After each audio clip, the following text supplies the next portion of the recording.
This is CBC Winnipeg News.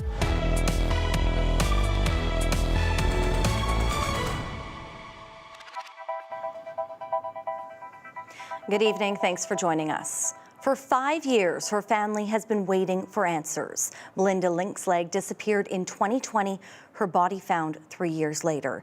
Now Mounties say they've arrested and charged 3 people responsible for her death. And police say she knew them all. CBC's Mike Arsenault has the details.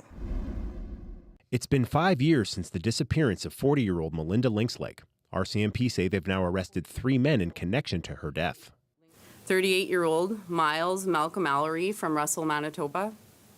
42-year-old Kirk Kenneth Allery from Roblin, Manitoba.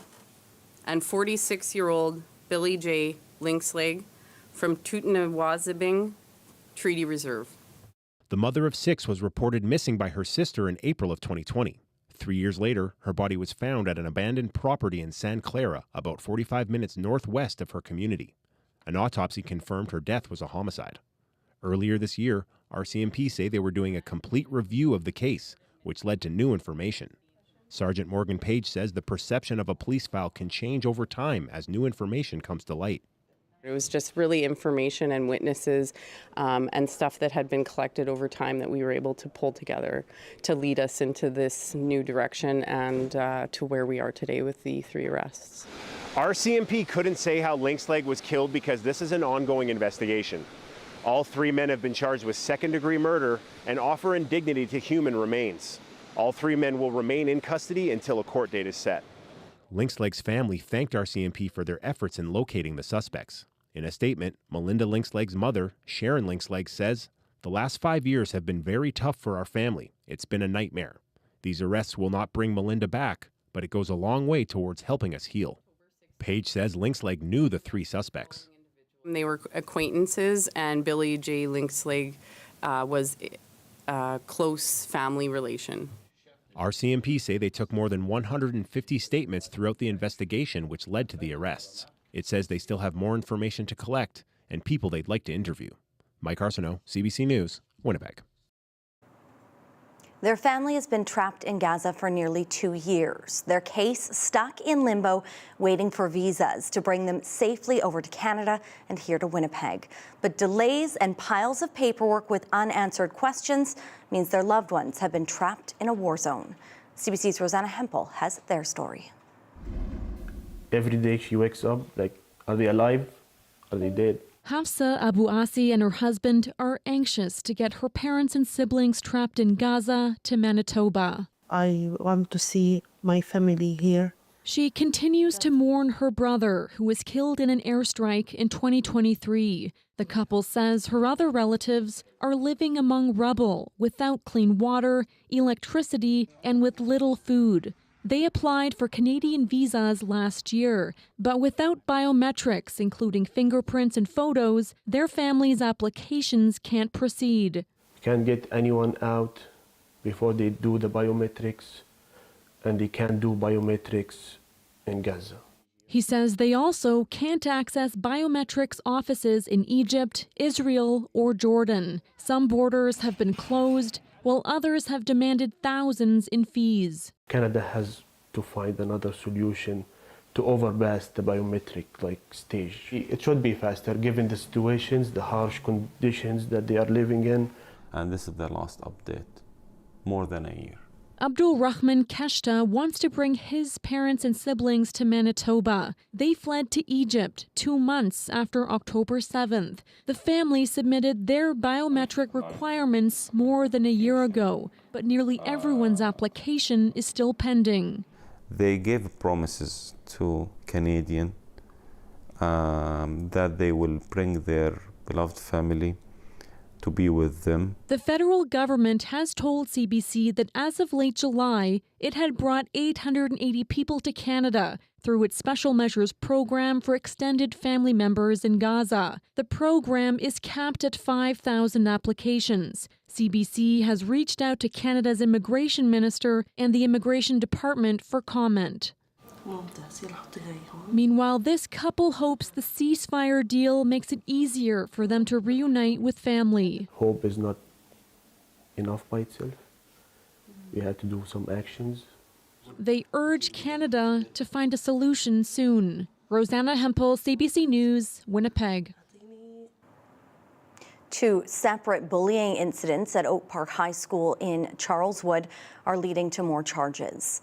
The mom of a 14-year-old who was attacked in the school bathroom earlier this month says another Ukrainian newcomer student suffered the same fate. Now, we aren't naming the mother to protect her daughter's identity. She says 5 girls made fun of her child's accent and then physically assaulted her. She later found out another student was assaulted the day before. Police say 3 female teens are facing assault-related charges in 2 separate incidents. Hospitals and clinics are starting to get a boost from south of the border. Health officials say the political climate in the U.S. has doctors looking at this province as a place to practice. As CBC's Josh Crabb reports, work is underway to bring more doctors to Manitoba. Manitoba has been increasing recruitment efforts of U.S. doctors since President Donald Trump was elected. Now that work seems to be paying off.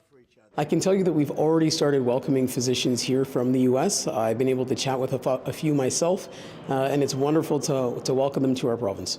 Health Minister Uzoma Asseguera says 6 doctors from the U.S. have accepted a position in Manitoba or are already working here. Those 6 are among 33 U.S. physicians at various stages of the recruitment process. I mean, it could be anything from they're just getting their paperwork finalized with the employer, last details in terms of immigration, last details in terms of uprooting and moving their families to Manitoba, right? We provide a lot of support so people can successfully relocate themselves and or their families to the province. The health minister's office says work to recruit physicians from the U.S. ramped up about 6 months ago, but broader recruitment started more than a year ago. Over the past 5 years, Manitoba has welcomed between 0 and 3 physicians to the province annually, according to the College of Physicians and Surgeons of Manitoba. Since November 2024, the college has registered a total of 10, who most recently practiced or trained in the U.S. The regulator has an additional 8 open applications for U.S. physicians. It's probably been an untapped market in terms of recruitment of physicians for our area in the middle of the country. Doctors Manitoba President Dr. Nichelle Desolé says there are advantages to recruiting U.S. doctors because they have similar training and might be used to the weather, and that's not all. If one of those things that's in common is a discomfort with having politics come into the exam room and into the patient-physician relationship, then Canada is a place where we can uphold that. Desolé says the association started its own recruitment campaign because of the political climate south of the border. Josh Crabb, CBC News, Winnipeg. They're vital and powerful drivers of the province's economy. And a new report says Manitoba's arts and culture sector helps bring in more than $1.75 billion a year. From the world-renowned ballet and symphony to our festivals and art galleries, they bring people together and bring in cash. New reports from the Manitoba Arts Council say arts and culture in the province contributes about the same amount of money to Manitoba every year as the commercial construction industry. It's also helping to employ thousands of Manitobans. See that arts and culture contributes over 3% of Manitoba's gross domestic product, or $1.75 billion. It also sustains over 20,000 jobs. We see that well over 1.7 million Manitobans engage in arts and culture activities every year. The council says there's more access to the arts in the province's rural communities than ever before, but one of the biggest challenges for the sector is getting people out of their homes and immersed in the arts.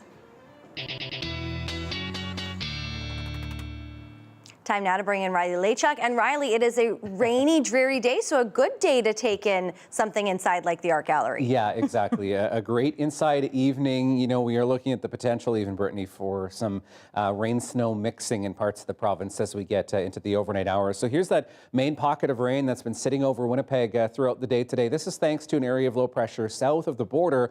But back to the west, there is a second area of low pressure sitting just over the Manitoba-Saskatchewan border, and you can see that it has brought even some mixing into parts of Saskatchewan where temperatures are much, much closer to the freezing mark, looking at 2s and 3s, for example, through Moosomin and Yorkton, but 5s and 6s onto this side of the border in Manitoba. So this is primarily a rain event. We'll talk amounts in a bit here on what we've seen so far, but you can see as this area of low pressure moves a little bit further north, we are seeing some heavier pockets into northwestern Ontario as we head into the evening here. So looking at rain ending overnight tonight, down to 3 in Winnipeg into the morning hours, a few showers still, mostly cloudy skies. And I think we do get back into some peaks of sunshine, at least as we get through the afternoon hours, Brittany, as we get through into Tuesday. Still a bit breezy as we get through the day tomorrow, and temperatures still below seasonal for this time of the year. Your full forecast coming up. Thanks, Riley. You're welcome. Tell me, would you wait for me? Baby, I'm a rolling stone. American artist MGK is headlining this year's Grey Cup halftime show, but some fans aren't sold. We'll tell you after the break. You should run away with me, even if you're better off alone.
The headlining halftime act has finally been released for the Grey Cup. American musician MGK will hit the stage November 16th to mixed feelings from football fans. CBC's Gavin Axelrod has more.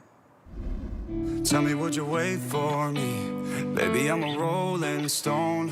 Grammy-nominated and platinum singer MGK will perform at halftime of the Grey Cup in just a few weeks.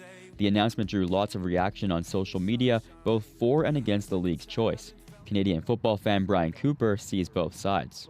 This is the Canadian Football League. There's distinctive rules to the play. It represents a Canadian vibe, and having a Canadian artist would have been a win. I think they could have been done better. He says people may have wanted a Canadian performer at a time when Canadians' relationship with the U.S. is strained. Justin Dunk with the CFL news website 3 Down Nation can see where fans who wanted to see a Canadian performer are coming from. He also says recent halftime acts show the league is serious about growing its brand. It draws in outside media that perhaps wouldn't cover the Canadian Football League or might not even cover the Grey Cup as big as the game is. So I think that that's real critical. Big American artists like Green Day and the Jonas Brothers played at the last 2 Grey Cups. Dunk says the performances are geared towards trying to hook in new viewers.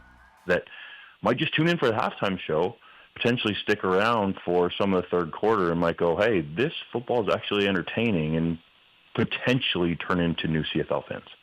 We talked to football fans outside Princess Auto Stadium.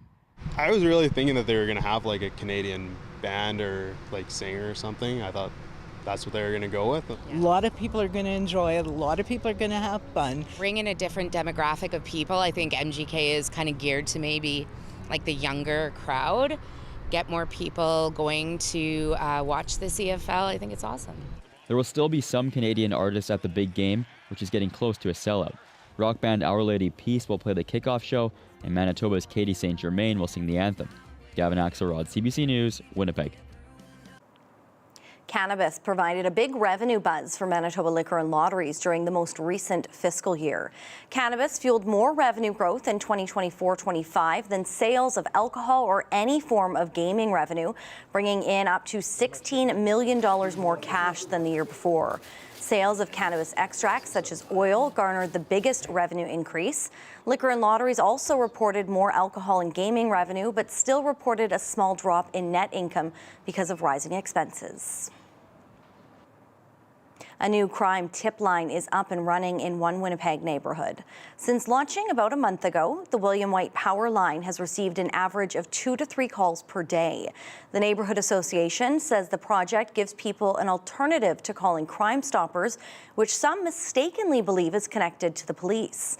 They hope that leads to more people coming forward. Like a lot of people that I've talked to in the neighborhood feel that the police is going to come if they report it to Crime Stoppers, and then the drug dealer will know who the rat is, and so they don't want to take that chance, and they feel more comfortable reporting to us. The project received $20,000 from the Police Criminal Property Forfeiture Fund. A Canadian Tire customer says a routine vehicle service led to a highway emergency. He says staff used plastic zip ties instead of bolts to hold a key part of his car together, marking the start of a 2-year fight for answers. Go Public's Rosa Marcatelli reports. So this was the inside corner. This part here is the inside. And this is how it was bent. You're looking at what's left of a critical part of Travis Jones's Honda Civic after what he says began with a simple oil change at his local Canadian Tire. Jones says he knew something was wrong as soon as he left the shop in May 2023. It was like the car was being dragged backward. I was frightened to my near death. Back at the shop in Clarenville, Newfoundland, staff found several metal bolts missing from the protective shield under Jones's car, bolts that are often removed during oil changes. But instead of replacing them, staff used plastic zip ties to hold the metal shield in place. That was an improper repair from the get-go. There's no two ways about this. Canadian Tire told Go Public it didn't have the bolts, and the ties were a short-term temporary solution. But Jones says no one told him that. Months later, Jones says some of the zip ties snapped while he was driving at highway speed, the metal cover dropping onto the road, sending him into a ditch. This time, Rosa, I lost full control. I did have minor injuries. Canadian Tire offered to cover the damage. First, about $400 for a Honda dealership to replace the bolts, and months later, a few hundred more for damage after the ditch crash. But Jones would have to pay out of pocket first. They should have been paying Honda directly. They shouldn't have expected me, a customer, to then pay for the repairs that was needed because of their mistakes. Canadian Tire says each location is individually owned and operated, saying it made several attempts to try and resolve things with Jones and is still open to doing so. Rosa Marcatelli, CBC News, Calgary.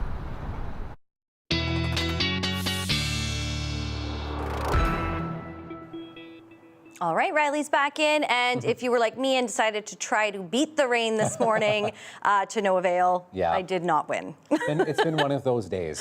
It's been a wet, soggy day. A lot of umbrellas out there, a lot of people with their hoods up, just trying to make it through this Monday. Including a very nice person who, when I was walking across the street into work this morning, she moved in a little bit closer and put her umbrella just under me as well. See? So, Look for the glimmers. There's some good people out there. Very kind people out there. We have seen so far about 10 to 15 millimeters in parts of the city, particularly in Westwood as we've gotten throughout the afternoon hours here, but back into other parts of the Red River Valley, into the Interlake, Eriksdale. So far, this is as of 5 p.m. from the Manitoba Ag stations, 11 millimeters in Woodlands, about 10 in Beausejour, but even some numbers closer to 20 in Zoda, for example. So we have seen most of that rain concentrated through the Interlake into the Red River Valley as we've gotten throughout the afternoon, but other parts of southern Manitoba looking at another good soaking as we get through the night here because of a couple of areas of low pressure. The first one now sitting over the Riding Mountain region, the second one into Minnesota, moving up into northwestern Ontario. So as this one starts to die off and push further to the east, as we get into the overnight hours tonight, some cooler air on the backside of this could transition some of this, particularly into the Riding Mountains, into the Turtle Mountains in southwestern Manitoba, over to a rain-snow mix or some light flurries to the overnight hours. The rest of this is rain as we get through into the early morning tomorrow. Few residual showers left over into the Interlake. I do think a few showers yet to come into Winnipeg early, like pre-dawn hours. But into northwestern Ontario, as the second low pushes northeastward, we get into some cooler air, and this could transition some of this into the Dryden-Fort Frances region into a rain-snow mix as well. Although I think temperatures are warm enough that it will keep this primarily as a rain event. Just to know that, though, as we go into the next 12 hours or so here. Then we get into some clearing, looking at more like sunny breaks as we get through the afternoon, maybe a couple of more scattered showers as we get overnight into Wednesday morning, as the rest of this system pushes off into parts of Ontario and into the U.S. So what's to come? Another 5 to 10 millimeters pretty broadly across southern Manitoba, but we could get into some pockets where we get up to 30 millimeters into northwestern Ontario as both of these low pressure systems push eastward into Ontario. Waking up tomorrow morning close to freezing through the Parkland into the Swan Valley, 1 in Swan River, but 4s and 5s through much of the rest of southern Manitoba. And then we're a bit cooler, Brittany, as we get through the next few days here. So 6 tomorrow, and then we're 8s and 9s through Wednesday and Thursday. Thanks, Riley. You're welcome. We have much more to come right ahead. Stay with us.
There are many people who elevate our community. CBC Future 40 will honor 10 Manitobans under 40 making a difference. Nominate someone in your community today at cbc.ca/future40mb.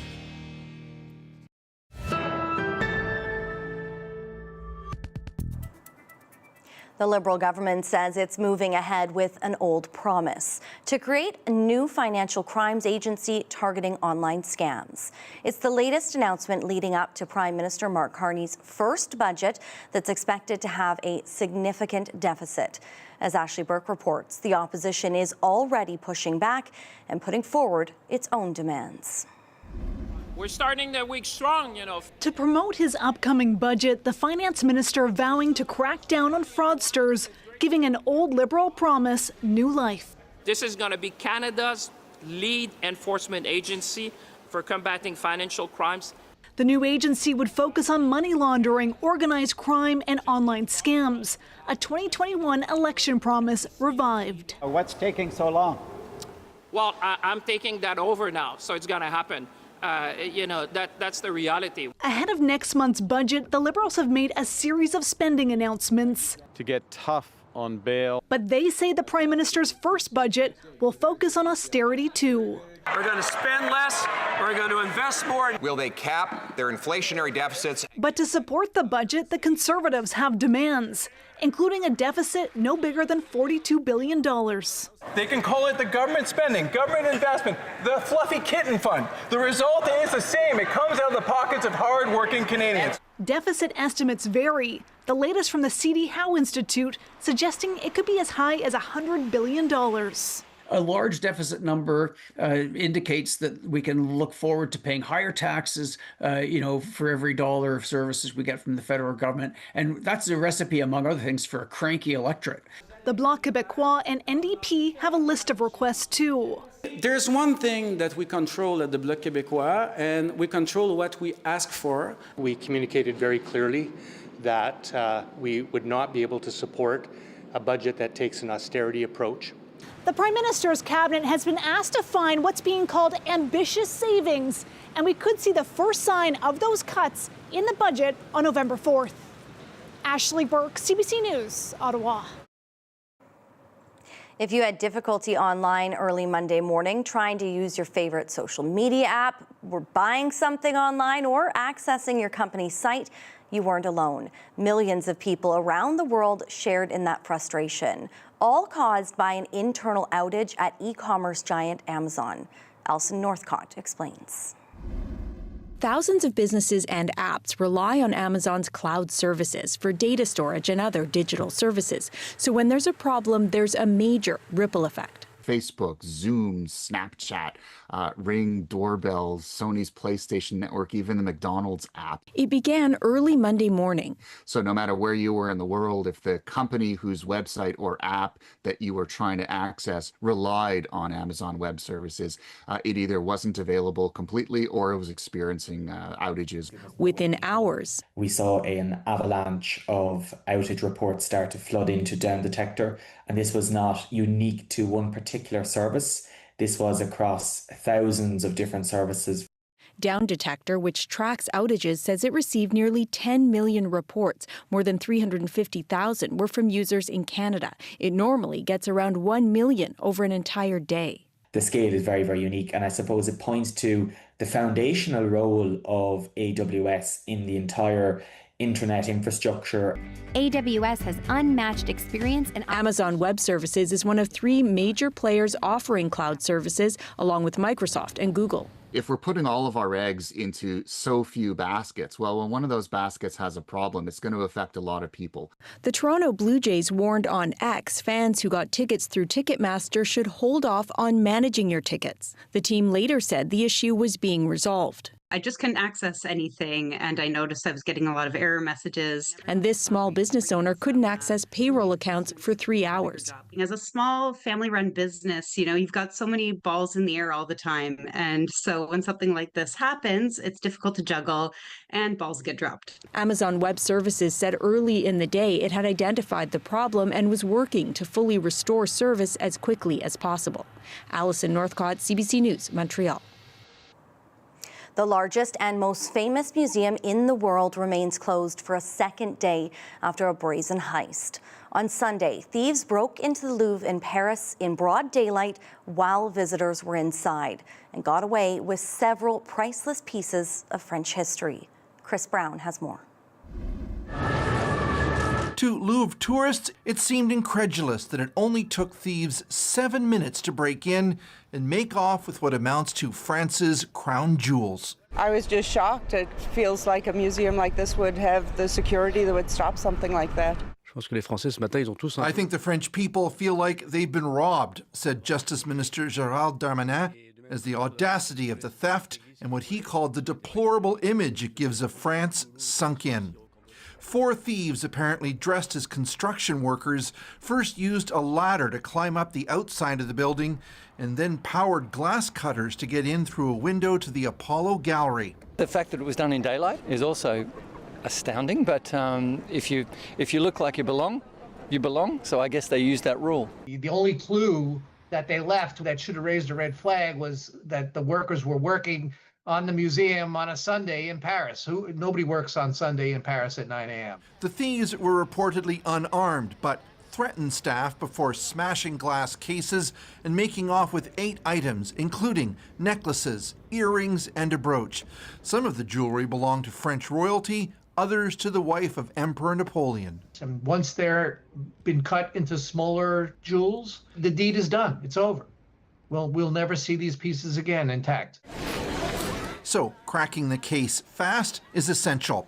Suddenly, museums everywhere are worried. They are afraid that local thieves will think, well, you know, they took it off with the Louvre, let's try our local museum. So that's the biggest fear now in the museum world.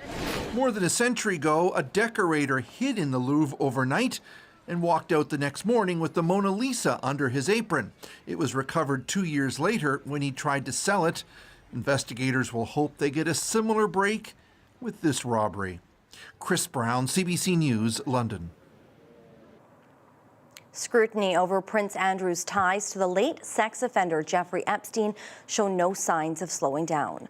A posthumous memoir by Epstein accuser Virginia Giuffre hits bookstores Tuesday. She alleges she was forced to have sex with Prince Andrew at 17 after she was trafficked by Epstein. Julia Chapman reports from London.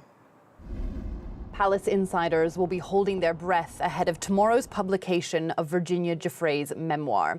She accused Jeffrey Epstein of trafficking her to rich and powerful men, including Britain's Prince Andrew.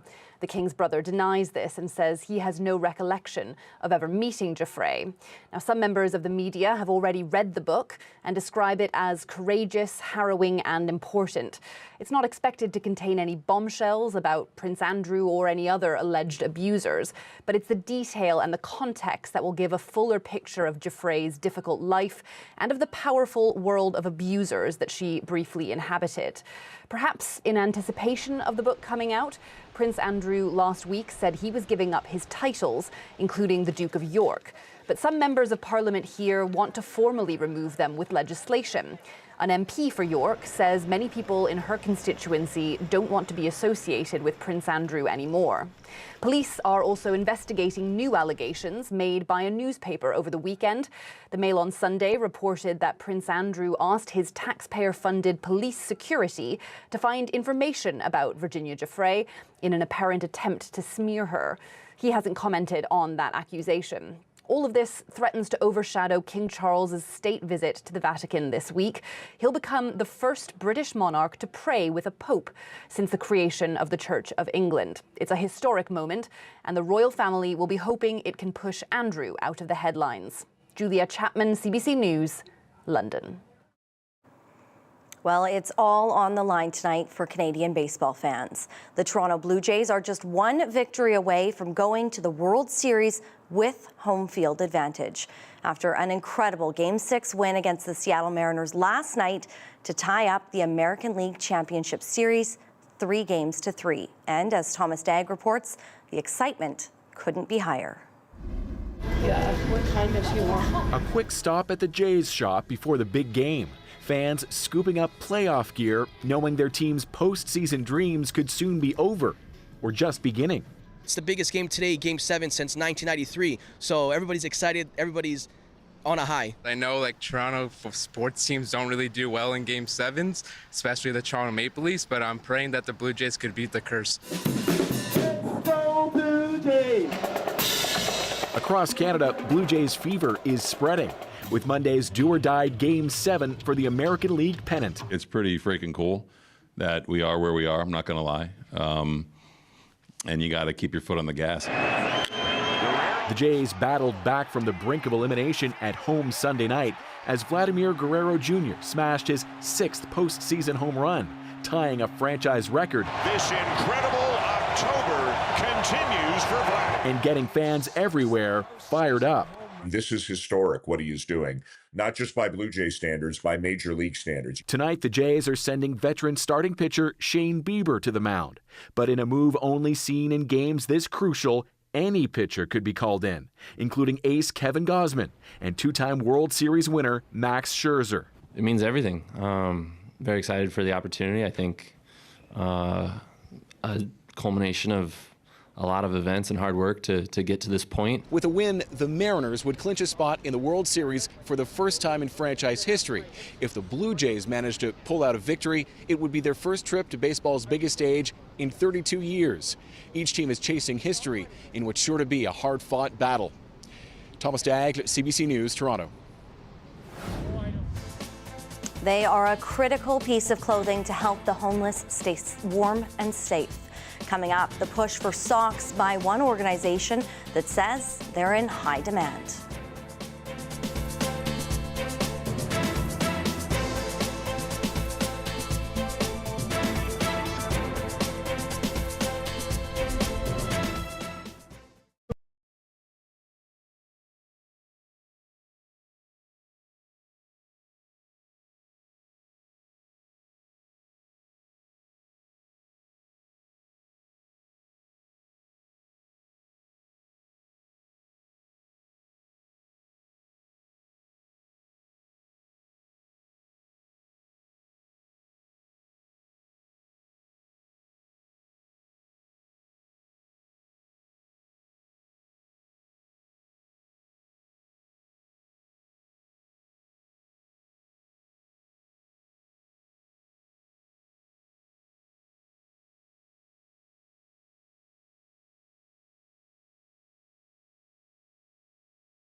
It's wet and dreary out, and soon it will be even colder as we approach winter. For many of us, we might not think twice about being able to change out our wet clothes or put something dry on, especially on our feet. But for too many people, having warm, dry feet just isn't a reality. It's part of why Main Street Project launched Socktober, now in its 8th year. Adrita Hassan is with Main Street Project and joins me now. Thanks for being here. Oh, thank you for having me. So Adrita, first off, let's start with Main Street Project and who you guys are able to help, because you really do help people throughout different stages of their lives. We mainly help Winnipeggers experiencing homelessness, substance use issues, and many other challenges. We have a wide range of programs, but you may have driven by our emergency shelter on Main Street, where we have 120 beds for people to sleep overnight, and it's always full during the winter. People can also come in during the day for food, a hot shower, maybe to receive their mail or make a phone call, or just find a place to rest and connect with others. And we have case managers there as well, who can help them work towards their long-term and short-term goals. You may have also seen a big white van with Main Street Project branding on it that provides services to people living in encampments. They bring them clothing, food, other essential products, and help them work towards housing. We have permanent housing units and transitional housing units where people can have their own little apartment units that are kind of independent. They can choose to live with their partners, sometimes with family. Can you talk to me a little bit about the need for socks specifically, because they are one of the most needed items for people that are homeless? Why is that? Because everybody needs a pair of fresh, warm socks in the winter, and it might be easier to come by for people like you and me. But people who are experiencing homelessness, they're always exposed to the elements, right? And especially Winnipeg winters are super harsh. And people who are experiencing homelessness, they're always out there and they spend a lot of time on their feet. They're looking for a warm, safe space to rest. If the nearby coffee shop is not accommodating them, what do? They have to walk again to find another place where they might be able to rest. So because they're on their feet a lot, and in the winter, the cold, wet weather is extra harmful for their feet, they might develop foot infections and other foot illnesses. So it's better to prevent those illnesses from happening, and the need for fresh socks is always high during the winter, and we want to make sure that we are well stocked up before the colder months hit. I've been out with our outreach van a few times into encampments, and after food and water, a pair of socks is always high on the list of things that people ask for. So I would say we go through thousands of socks throughout the year. Wow, so a lofty goal this year for Socktober, 30,000 socks is what you guys are hoping to get. What do people need to know and how can they donate? People can buy socks and donate to us locally. They can drop off at any of our partner locations. We receive a lot of support for Socktober from the community, and businesses, schools, and other organizations offer to become drop-off locations for us. They host sock drives for us. So I think pretty much in every neighborhood, you can find a spot close to you where you can drop off. People can go to our website, mainstreetproject.ca, and all the Socktober information is right there on the homepage for them to find out how they can help. They will also find the link to our Amazon wish list there, and if people cannot donate in person, they can do it all online. They can select socks from the wish list, and it will be delivered straight to us. Making it extra easy. And just a reminder to anybody who might be wanting to donate, these are new unused socks that they are looking for. Adrita, thank you so much for joining us. Thank you.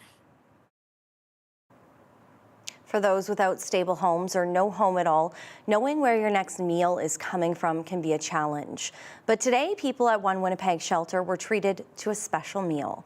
4 chefs from the Culinary Federation stepped into the kitchen at Siloam Mission to prepare food for the city's most vulnerable. They served meals for 500 people at the shelter, everything from pulled pork sandwiches, chili, butternut squash soup, and blueberry cobbler. Chefs spent 2 days prepping for the event, and it's all part of National Chef's Day.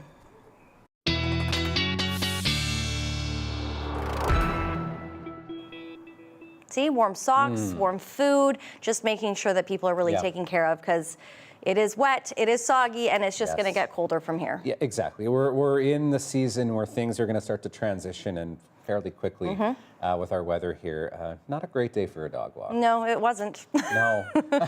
Very wet. Wet night ahead. Maybe tomorrow morning, still a little bit on the damp side. Bridget looks like she's rearing to go for a walk, but you know what? Might be one to stay inside tomorrow. Wait till the evening if you can. Thank you, Jeff, for sending this picture, and you can send yours to talkback@cbc.ca. So, I mean, by 8 o'clock, we're probably back into a mainly cloudy sky, but there is that chance that we do get into few remaining showers as we get through the morning hours, then some peaks of sunshine, but staying cool and windy through the day tomorrow. Winds northwest 30 gusting to 50 to start. Then we're looking at winds starting to back off a bit as we get into the afternoon hours, and that sunset now happening at 6:24. You can see how wet it is outside here in downtown Winnipeg at the moment. The streets are wet. It's raining at the moment. 5 degrees. A light northwesterly wind with a falling pressure here right now as those 2 areas of low pressure push northeastward into parts of northwestern Ontario. Temperatures 5 degrees as well into western Manitoba, 8 in Portage, 5s into northwestern Ontario, and around the freezing mark into parts of the north at 2 degrees in Thompson, 1 in Lynn Lake. So your overnight temperatures look like this, and particularly the further east you are in the province into northwestern Ontario, this is where we're looking at that rain continuing really from the northern Interlake down into northwestern Ontario. So we're looking at the bulk of that through the overnight hours tonight. But back into parts of western Manitoba, where you're looking at these temperatures dancing on the freezing mark here, even down into Brandon. This is where we have the greatest likelihood in the higher elevations of seeing some of this mixing in with some light snow or some flurries, particularly through the Riding Mountains and down into the Turtle Mountains along the Canada-US border. So that's where we have the best likelihood of some flurries overnight, mostly rain into northwestern Ontario, maybe some mixing in there as well as we get overnight tonight. Temperatures at or just below the freezing mark for much of northwestern Manitoba, the Pas-OCN at -1, maybe some fog patches through Thompson into Norway House through the overnight hours, just with how damp it's been. Mainly cloudy skies into the morning. We'll start to get a bit of clearing as we get through the day tomorrow. 3 in Thompson by the afternoon, 6s through the Pas-OCN, Grand Rapids into Barons River, but staying mostly cloudy as we get through the afternoon into your Tuesday. We do start to get some clearing in the west as we get through the afternoon for the Parkland, 6 degrees into Dauphin, maybe a few scattered showers, Brittany, into the Interlake, and we're looking at a bit of clearing as we get through the day. All right, thank you, Riley. You're welcome. For years, members of Winnipeg's Nigerian community have had a dream of opening their own mosque. Now, that dream has come true. It was entirely funded by the community for the community, and on opening day, that community showed up in a big way. Thank you so much for coming. Thank you. My name is Yunus Abdusalam. I'm the Amir of Nigerian Muslim Community, Alak Prayer Group of Canada. Many years back, Nigerian, not really Nigeria, Muslims population is growing rapidly in Manitoba, and there is a kind of importance for, it's so important for us to see that we have a new area that we accommodate the ever-growing Muslim community in Manitoba. We came to see this building, and at the time we resorted to internally generated fund, which actually put us to where we are today. Everybody believe in one another. My name is Nemota Titilayo Tijani. I've been in Manitoba for over 37 years. And this is a dream come true. We started actually small in somebody's house, our house actually. And then eventually we started to grow, and then we moved to the Manitoba Islamic Mosque on Waverly. And so we have been there since 2010, I believe. And you have more people here, that's when we could come together and say, where can we, gather, where can we pray together? Now there's an opportunity to have a space, to have all those community programming, especially for our children and the youth. And a place to come, there's nothing like home, a place to come and call your own. When we say we want to move, everybody will move. When we are determined, we set a goal, we are go-getter. It's our religious responsibility. This is one of the happiest moments in my life for having the dream to come to a reality. And this is so wonderful for our community, for Manitoba, for Manitobans in particular.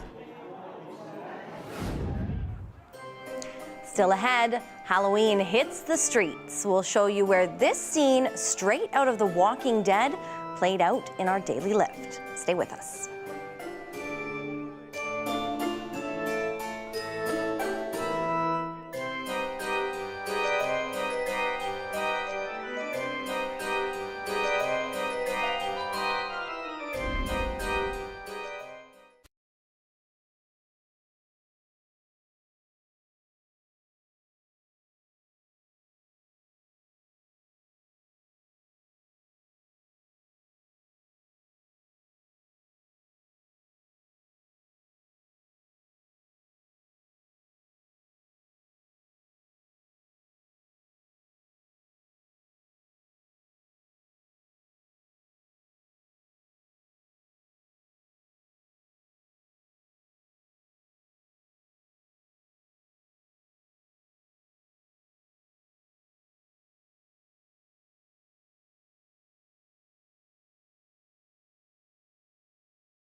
Many cities across India are doing justice to the other name for Diwali, the Festival of Lights.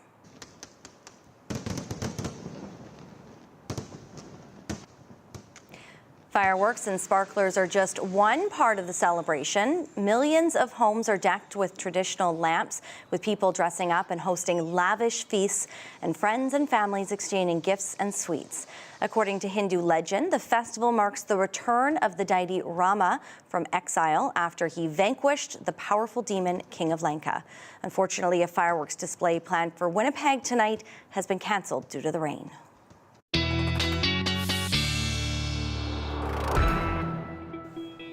And we are looking at that rain continuing as we get through the overnight hours. I wanted to show you the live radar imagery. I've overlaid some temperatures here back into parts of Saskatchewan where we've seen this transition happening over to more of a snow event. So Broadview at 1, Yorkton at 3. Around the Duck the Riding Mountains, still 4s and 5s, but I am looking at those temperatures dropping close to or just below freezing as we get through the overnight hours through the Interlake right back into northwestern Ontario, still well into the rain. So that continues. We'll see a few showers tapering off into the morning, looking at 6 degrees in Winnipeg by the afternoon tomorrow, single digits through Wednesday, Thursday. Then we're back above seasonal again toward the weekend here, 14s and 15s for Saturday and Sunday. A couple weather pictures for you first. From the Victoria Beach Golf Course. Thank you, John, for sending this picture of the fall colors, and Liz capturing this one at Fort White. I spelled that wrong. You can send your pictures to talkback@cbc.ca. Well, we are officially less than 2 weeks away from Halloween. If you don't have a costume yet, your reminder, Brittany, get a move on it. Yeah, some places have already been transformed into a scene out of The Walking Dead. That's our deadly lift tonight in South America.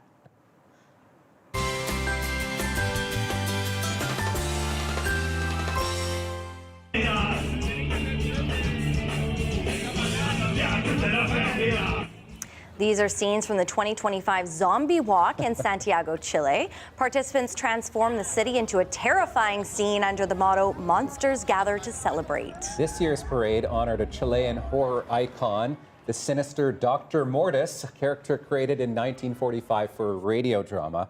Participants also got to compete in a costume contest, celebrating the art of the imagination and, of course, all things spooky. I can handle the spooky costumes. I can't handle the scary movies. No, I can't either. You're right. Not for me. Get those costumes ready. You have been warned. We'll see you back here tomorrow night. Have a great night. I just like seeing all the little kidlets.